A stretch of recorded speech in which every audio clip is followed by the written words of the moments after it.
पाकिस्तानी हवाई हमलों के जवाब में तालिबान ने पाकिस्तान पर सर्जिकल स्ट्राइक भी कर दी।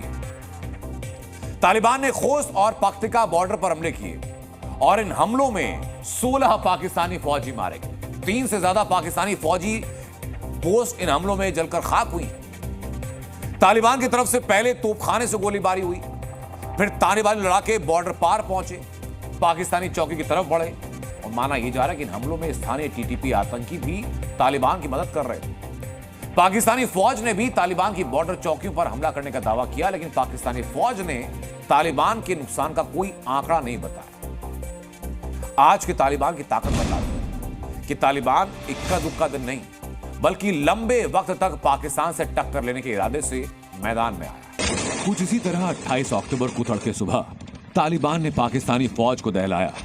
तालिबानी लड़ाकों ने अचानक बॉर्डर पर हमला बोला, जिससे पाकिस्तानी फौज भौचक्की रह गई। सुबह होते होते हमलों की असल तस्वीर सामने आई। तालिबान ने बॉर्डर पर उन चौकियों को निशाना बनाया जिनके बीच फासला दूर था, ताकि एक चौकी से दूसरी चौकी पर जल्द मदद ना पहुंच पाए। किसी चौकी पर मोर्टार दागे गए तो किसी के ऊपर कम रेंज से रॉकेट दागे गए। नतीजा ये कि पाकिस्तानी चौकियों से फौजी पीछे हटे और तालिबान ने चौकी समेत फौजी वाहनों को आग लगा दी। इन हमलों के बाद दुनिया एक सवाल पूछ रही है, जिस पाकिस्तान ने तालिबान को खड़ा किया, उसी पाकिस्तान पर आज तालिबान बारूद क्यों बरसा रहा है? इस सवाल का जवाब है तालिबान 2.0।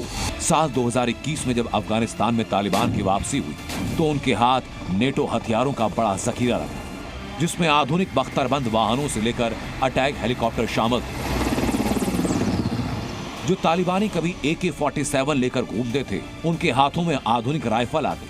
हथियारों के इसी जखीरे ने तालिबान की ताकत बढ़ाई और तालिबान अपने आप में एक ताकत बन गए। तालिबान 1.0 और तालिबान 2.0 में निसंदेह अंतर है।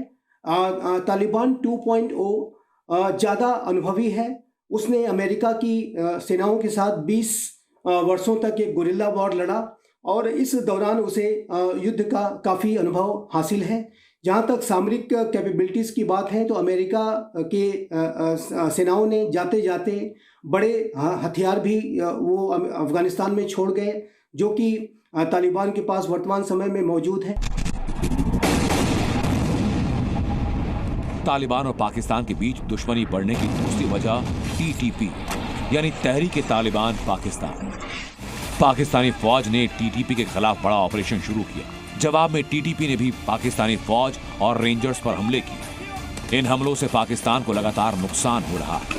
तहरीक-ए-तालिबान पाकिस्तान पूरी तरह पश्तून लड़ाकों का गुट है। इसके साथ अफगानों को पाकिस्तान से निकालने का ऐलान और चमन बॉर्डर को बंद करने का फरमान, ये 2 वजह जिसकी वजह से पाकिस्तान और तालिबान के बीच तनाव बढ़ा। अफगानिस्तान और पाकिस्तान के बीच में संबंधों में जो तनाव आया है, उसके पीछे तालिबान और की सरकार और पाकिस्तान की सरकार के बीच में डुरंड लाइन को लेकर के जो विवाद है, बाड़ लगाने को लेकर के जो विवाद है, वो पहले से ही था। TTP के द्वारा आतंकी हमले जो TTP कर रहा है, उसका एक विषय था और जिसकी वजह से संबंध काफ़ी तनावग्रस्त हो गए। तालिबान और पाकिस्तान आज आमने सामने आ गए। अफगानिस्तान को साधने के लिए कोई बड़ी ताकत तालिबान का विरोध नहीं कर रही और यही वजह जिसकी वजह से तालिबान पाकिस्तान के लिए बड़ा खतरा बन चुका है। ब्यूरो रिपोर्ट, जी मीडिया। तो इधर पाकिस्तान तालिबान से 2-2 हाथ कर रहा है, उधर पाकिस्तान के सरपरस्त कहे जाने वाले चीन ने एक नया सुपर वेपन यानी एयरक्राफ्ट कैरियर तैयार किया है, जिसे नाम दिया गया टाइप 076 नेवल वेसल। इसकी खासियत क्या बताऊंगा मैं आपको। चीन का यह नौसैनिक जहाज 2 भूमिकाओं को निभाता है। इस जहाज से एयरक्राफ्ट कैरियर की तरह लड़ाकू विमान उड़ान भर सकते हैं, लेकिन इसके साथ ही साथ इसी जहाज से छोटी एम्फीबियन नाव भी लॉन्च की जा सकती है, जो किनारे पर पहुंचकर जमीन पर चलने की काबिलियत रखती है, यानी दोनों तरीके से काम कर सकती है। इसी जहाज से लड़ाकू विमानों के टेक ऑफ करने के लिए एक खास सिस्टम लगाया गया, जो छोटे से रनवे से विमानों को लॉन्च कर सकता है। यानी बहुत लंबे रनवे की जरूरत नहीं है, छोटा रनवे और वहीं से लड़ाकू विमान हवा में होगा दुश्मन की तरफ। एक बार में इस जहाज पर लगभग 8 विमान और 20 एम्फीबियन बोट्स तैनात की जा सकती हैं। हर बोट पर लगभग 20 सैनिक।